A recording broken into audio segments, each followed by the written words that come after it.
کیسے دعاؤں کے بغیر روحانیت کے ذریعے ہم ڈپریشن سے نکل سکتے ہیں۔ بہرحال اب میں آپ کو ایک دعا بتاتا ہوں، اور اس دعا کے اندر جو کوگنیٹو بیہیویئرل تھراپی ہے اس کا ذکر ہے۔ دیکھیے دعا ہے، اللہم انی عبدک وابن عبدک ناصیتی بیدک ماض فی حکمک عدل فی قضاؤک۔ ایک لمبی دعا ہے، اور یہ دعا صحیح مسلم کے اندر آئی ہے، حدیث میں آئی ہے۔ اس دعا کا ترجمہ سن لیجئے۔ اے اللہ میں تیرا بندہ ہوں۔ کہاں سے دعا شروع ہو رہی ہے؟ اے اللہ میں تیرا بندہ ہوں، میں تیرے بندے کا بندہ ہوں، میں تیرے بندے کا بیٹا ہوں، وابن عبدک، میں تیرا بندہ ہوں اور میں تیرے بندے کا بیٹا ہوں۔ اچھا، اب اس کے بعد ایک آپ کو معجزانہ کلام سناتا ہوں۔ اس دعا میں آگے جو لفظ ہے وہ یہ ہے، ناصیتی بیدک، میری پیشانی تیرے قبضے میں ہے۔ ناصیتی بیدک۔ اچھا، اب آپ کو میں دوبارہ اس تھراپی پہ لے کے چلتا ہوں۔ دعا اور تھراپی میں ہم بیک اینڈ فورتھ کرتے رہیں گے تاکہ آپ اس کو سمجھ لیں اچھی طریقے سے۔ کوگنیٹو بیہیویئرل تھراپی جو ہے اس میں ہوتا ہے کہ جب آپ کی حیثیت پتہ چل گئی آپ کو، تو اس معالج کی، جو نفسیاتی معالج ہے، اس کا سارا زور آپ کے دماغ کا جو اگلا حصہ ہے اس کے اوپر رہتا ہے۔ کیوں؟ ڈپریشن انسان کو جب بھی ہوگا وہ اس لیے ہوگا کہ اس کے دماغ کے اگلے حصے میں بہت زیادہ ہلچل ہو رہی ہے، کیمیکلز بہت زیادہ ان میں حرکت ہے۔ جتنی زیادہ حرکت ہوگی اتنا ہی زیادہ آدمی ڈپریشن ہوگا، اتنا ہی زیادہ بے چین ہوگا، اتنا ہی زیادہ پریشان ہوگا، اور بعض مرتبہ اس کو خودکشی کرنے کی خواہش بھی جنم لے گی۔ اور جتنا زیادہ یہاں اس ایریے کے اندر سکون ہوگا اتنا ہی زیادہ انسان پرسکون ہوگا، اس کے اندر بے چینی نہیں ہوگی، اس کے اندر اضطرابی کیفیت نہیں ہوگی، اس کے اندر ڈپریشن نہیں ہوگا۔ اس کو بولتے ہیں فرنٹل لوب ایکٹیویٹی۔ اس کے لیے جو ٹرم ہے، جو اصطلاح ہے، وہ ہے فرنٹل لوب ایکٹیویٹی۔ تو جتنی ایکٹیویٹی یہاں کم اتنا بہتر، جتنی زیادہ اتنا نقصان دہ۔ اب دیکھیے نبی کریم صلی اللہ علیہ وسلم نے کیا سکھایا کہ میری ناصیتی بیدک، کہ میری فرنٹل لوب اے اللہ تیرے قبضے میں ہے، کہ میرے دماغ کا جو اگلا حصہ ہے وہ تیرے قبضے میں ہے، کہ تو یہاں کی ایکٹیویٹی کو کم کرنا چاہے تو کر سکتا ہے۔ اگلا جو جملہ ہے دعا کا وہ ہے ماضٍ فی حکمک، اے اللہ تیرا فیصلہ میرے بارے میں نافذ ہو چکا ہے، نافذ ہو کر رہے گا۔ ماضٍ فی حکمک عدل فی قضاؤک، اور تیرا جو فیصلہ میرے بارے میں ہے وہ مبنی بر انصاف ہے، وہ بالکل جسٹ ہے، فیئر ہے، اس میں کسی طرح کا کوئی جھول نہیں ہے۔ آگے چلیے دعا میں، اسألک بکل اسم هو لک سمیت به نفسک او علمته احدا من خلقک او انزلته فی کتابک او استأثرت به فی علم الغیب عندک۔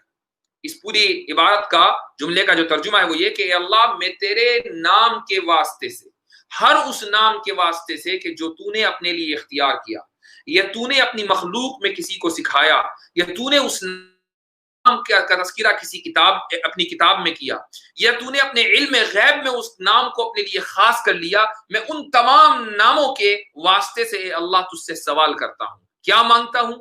ان تجعل القرآن ربیع قلبی، کہ اے اللہ تو قرآن کو میرے دل کا ربیع کا جو ترجمہ ہے یہ ہے ڈیلائٹ، یعنی خوشی، میرے دل کی خوشی قرآن کو بنا دے۔ وَنُورَ صَدْرِي، اور میرے سینے کا نور، وَجَلَاءَ حُزْنِي وَذَهَابَ هَمِّي، اور میرے غم کو ختم کرنے اور میری اضطرابی اور ڈپریشن، میری اضطرابی کیفیت اور ڈپریشن کو دور کرنے کا ذریعہ بنا دے۔ تو دیکھیے اللہ تعالیٰ سے آخر میں جو دعا مانگی جا رہی ہے وہ کس چیز کی مانگی جا رہی ہے؟ کہ مجھے خوشی نصیب ہو اور میرا جو ڈپریشن ہے وہ ختم ہو جائے۔ وَجَلَاءَ حُزْنِي وَذَهَابَ هَمِّي، حزن اور ہم کس کو کہتے ہیں؟ ڈپریشن کو کہتے ہیں۔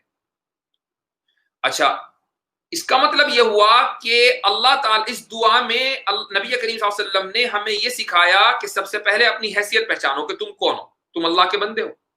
اس کے بعد تم یہ اعتراف کرو کہ تمہارا جو برین کا اگلا حصہ ہے، یہ تو پورا جسم اللہ کے قبضے میں، لیکن اس دعا میں یہ اعتراف کرو کہ تمہارے دماغ کا اگلا حصہ اللہ کے قبضے میں ہے، وہ یہاں کی ایکٹیویٹی کو کم بھی کر سکتا ہے، بڑھا بھی سکتا ہے۔ پھر اس کے بعد یہ اعتراف کرو کہ تم اس پرفیکٹ دنیا میں نہیں ہو، بلکہ پرفیکٹ جو دنیا ہے وہ آگے آنے والی ہے، پرفیکٹ عالم آگے آنے والا ہے، جنت، یہاں اچھائی بھی ہے برائی بھی ہے۔ جب یہ سارے اعترافات ہو گئے، اب مانگو اللہ سے کہ ڈپریشن کو کم کر دے۔ کیا مطلب؟ یعنی یہاں کی جو ایکٹیویٹی ہے اس کو کم کر دے۔ اچھا، کس طریقے سے کم کرے؟ اس دعا کے اندر ہے ان تجعل القرآن، کے قرآن کو ذریعہ بنا دے۔ اس کا مطلب یہ ہوا کہ نبی کریم صلی اللہ علیہ وسلم نے علاج بتا دیا کہ اگر کوئی آدمی ڈپریشن میں ہے تو اس کا علاج قرآن ہے، قرآن ہی سے وہ ڈپریشن دور ہوگا۔ اللہ تعالیٰ یہ کہہ رہا ہے کہ اگر اس ڈپریشن سے چھٹکارا حاصل کرنا ہے، بے اطمینانی کی کیفیت سے چھٹکارا حاصل کرنا ہے، تو اللہ کا ذکر کرو۔ اب اللہ کا ذکر کیسے کریں؟